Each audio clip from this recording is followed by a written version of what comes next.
क्या सल्तनत उस्मानिया सच में वापस आ रही है? ये सवाल है कि जो 2024 के जाते जाते और 2025 के शुरू होते होते वेस्टर्न मीडिया में पूछा जा रहा है, और पूछा भी क्यों ना जाए, क्योंकि इसके पीछे तो एक बहुत बड़ी और हैरान कर देने वाली वजह भी है। एक ऐसी वजह की जो दुनिया को अचानक से नजर आई है। तो जरा पहले दुनिया के इस नक्शे को देखिए। नक्शे में नजर आने वाली ये सारे वो मुल्क हैं, वो सारी कंट्रीज हैं जिनको पिछले कुछ सालों की कड़ी मेहनत के बाद टर्की या तो पूरे तरीके से अपने कंट्रोल में ले चुका है या कहीं न कहीं बहुत जल्द कंट्रोल बनाने की कोशिश कर रहा है। हैरानी की बात यह है कि टर्की ने सारा ही काम बड़ी ही खामोशी के साथ किया है, मतलब बिना किसी क्लेम के। जबकि इस बात में कोई शक नहीं है कि टर्की के जो प्रेसिडेंट हैं, मतलब के रजब तैयब अर्दोगान, वो जब से पॉलिटिक्स में आए हैं, शुरू से ही मुल्क के अंदर भी और मुल्क के बाहर भी इनके ऊपर ये इल्जाम लगते रहे हैं कि वो ओटोमन एम्पायर का ख्वाब देखते हैं, मतलब इसको जिंदा करने की कोशिश करना चाहते हैं और इस नए सेकुलर मॉडर्न टर्की को खत्म कर देना चाहते हैं। इसकी बुनियाद इसी दौर में मुस्तफा कमाल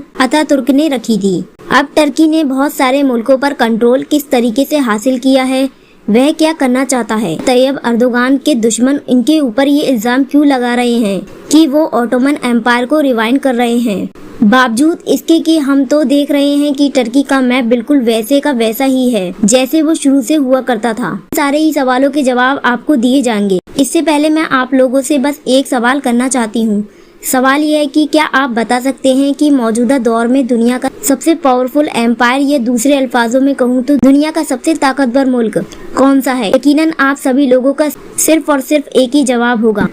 और वह जवाब होगा यूनाइटेड स्टेट ऑफ अमेरिका। और हाँ, ये जवाब बिल्कुल सही है। लेकिन सोचने वाली बात यह है कि मौजूदा दौर का जो दुनिया का सबसे ताकतवर मुल्क है, वह भी आज के दौर में ना तो किसी इलाके में जाकर डायरेक्ट इसको फतेह करता है और ना ही अपने बॉर्डर्स को बढ़ाता है, मगर इसके बावजूद भी दुनिया के गिने चुने इलाके ही हैं कि जहाँ पर इसका राज ना चलता हो। वह जो भी चाहता है किसी न किसी तरीके से वह करके मानता है, और ऐसा इसलिए है क्योंकि भले ही वह रिवायती अंदाज में किसी इलाके पर जाकर कब्जा न करता हो, लेकिन इसकी बजाय IMF का इस्तेमाल करता है, जिसके जरिए से दुनिया के गरीब या कमजोर मुल्कों को अपने ऊपर डिपेंड कर दिया जाता है और फाइनेंशियली मजबूर हो जाते हैं, या फिर एक ऐसी कैंपेन शुरू कर दी जाती है जिससे किसी मुल्क की रेजीम ही चेंज हो जाती है और इसी मुल्क के अपने मनपसंद लोगों को बिठा दिया जाता है। जिससे होता यह है कि हुकूमत की गद्दी पर तो लोकल लोग ही बैठे होते हैं, लेकिन इसका कंट्रोल अमेरिका के पास होता है, और फिर बाद में इसी मुल्क के बिल्कुल एक छोटी सी जमीन पर अमेरिका अपना एक मिलिट्री अड्डा बना देता है,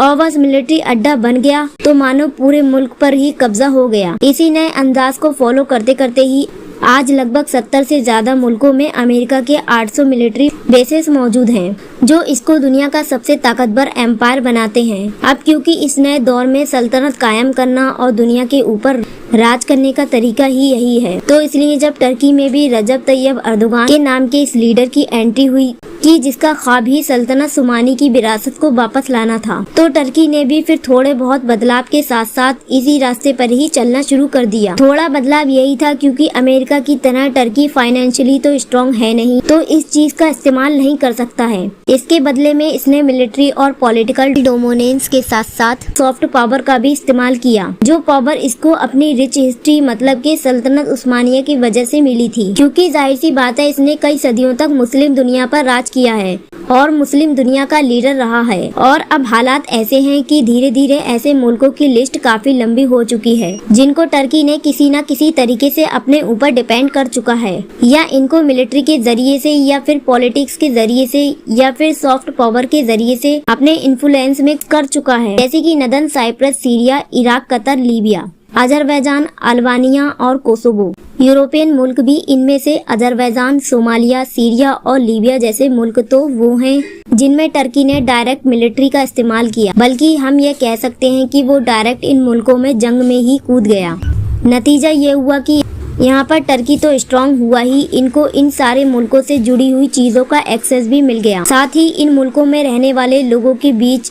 इसकी पॉपुलैरिटी भी काफी बढ़ गई, जिससे उसका इन्फ्लुएंस भी काफी बढ़ा। मिसाल के तौर पर अजरबैजान को ही देख लें, तो जैसा कि हम जानते हैं कि 2020 में जब इसकी आर्मीन से जंग हुई थी, तो इस जंग में अजरबैजान ने जो बिल्कुल एक तरफा जीत हासिल की थी, इसकी सबसे बड़ी वजह टर्की और टर्की के ड्रोन थे। टर्की के ड्रोन से नतीजा ये हुआ कि आज अजरबैजान टर्की पर इतना मेहरबान है कि मानो वो उसको अपने बड़े भाई की तरह देखता है और इसकी फॉरेन पॉलिसी पर टर्की का असर क्लियर नजर आता है। दूसरी तरफ अफ्रीका का गरीब सा मुल्क सोमालिया कि जिसका एक छोटे से टुकड़े पर एक नया मुल्क मतलब कि सोमालीलैंड भी लगभग बनने जा रहा था और पीछे मौजूदा इथोपिया इसको खुलकर सपोर्ट कर रहा था। फिर मामला ये हुआ कि टर्की ने न सिर्फ सोमालिया को बैक किया बल्कि इतना स्ट्रॉन्ग बैक किया कि इथोपिया को बहुत जल्दी इस बात का एहसास हो गया कि टर्की सिर्फ बातें ही नहीं कर रहा है बल्कि अगर जंग हुई तो वह पूरे तरीके से कूद जाएगा, जिससे मजबूरी में इथोपिया को सोमालिया के सामने ही झुकना पड़ गया। और दूसरी तरफ सोमालिया ने भी अपने आप को पूरी तरह से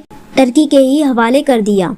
हर मुल्क की तरह सोमालिया का भी जो अपना कीमती पूरा समुद्री इलाका है वह मानो डील के तहत टर्की को ही दे चुका है। टर्की की नेवी वहां पर अपने पंजे गाड़ चुकी है और साथ ही टर्की ने सोमालिया से यह वादा कर रखा है कि वो इसको नेवी तैयार करके देगा, जो अभी तक तो फिलहाल एग्जिस्ट ही नहीं करती है। और तो और सोमालिया का जो पूरा समुद्री इलाका है इससे जो भी कमाई होती है, जिस तरीके से भी पैसा बनता है, इससे 30% तो सिर्फ और सिर्फ टर्की को ही जाता है। अब अगर नजर डालें लीबिया पर तो जैसा कि हम जानते हैं कि जनरल गद्दाफी के चले जाने के बाद लीबिया लगातार सिविल वॉर का सामना करता रहा और आज के दौर में वह 2 टुकड़ों में डिवाइड हो चुका है। इसमें से अब्दुल हमीद दबीबा की वह हुकूमत थी जिसको यूएन भी रिकॉग्नाइज करता है, को टर्की का सपोर्ट हासिल है, जबकि इसके मुकाबले में खलीफा हफ्तार की हुकूमत को रशिया, यूनाइटेड अरब एमिरेट्स और इजिप्ट जैसे देशों का साथ हासिल है। बल्कि वह तो किसी दौर में पूरे लीबिया पर भी कंट्रोल हासिल करने जा रहा था, मगर आखिरी वक्त में टर्की के ड्रोन्स ने जंग का नक्शा ही बदल दिया।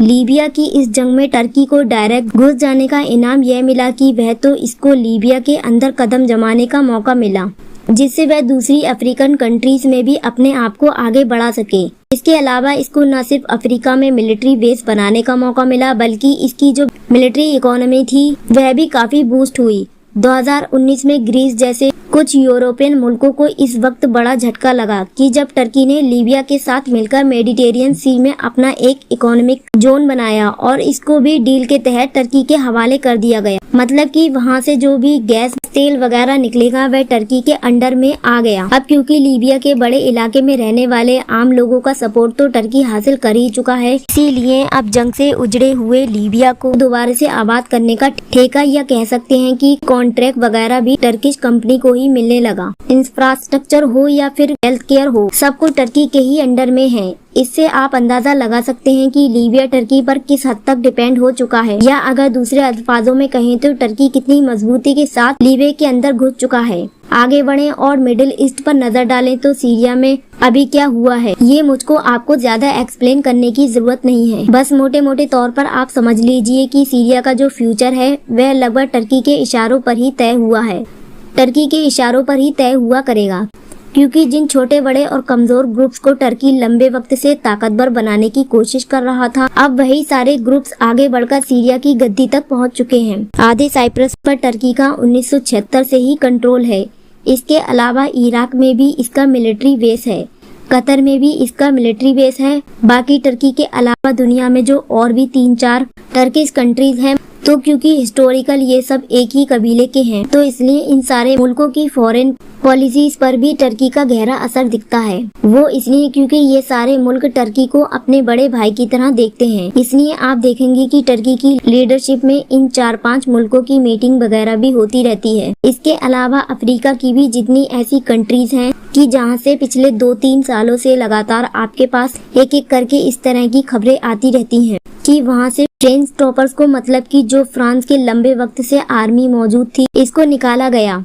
वहाँ पर भी यह देखा गया कि फ्रांस के चले जाने के बाद अगर कई और मुल्कों की इन्फ्लुएंस बढ़ा है तो वह सिर्फ 3 मुल्क हैं। इनमें से एक तो चाइना है जो सिर्फ इकोनॉमिकली अपना इन्फ्लुएंस बढ़ाता है, जबकि मिलिट्री के लिहाज से 2 ही मुल्क बचते हैं, पहला तो रशिया जबकि दूसरा टर्की है। फिलहाल दोस्तों इस पूरे टॉपिक को लेकर आप लोगों की क्या राय है कमेंट बॉक्स में जरूर बताएं। वीडियो अगर इंफॉर्मेटिव लगी हो तो लाइक करने के साथ साथ दोस्तों के साथ जरूर शेयर करें।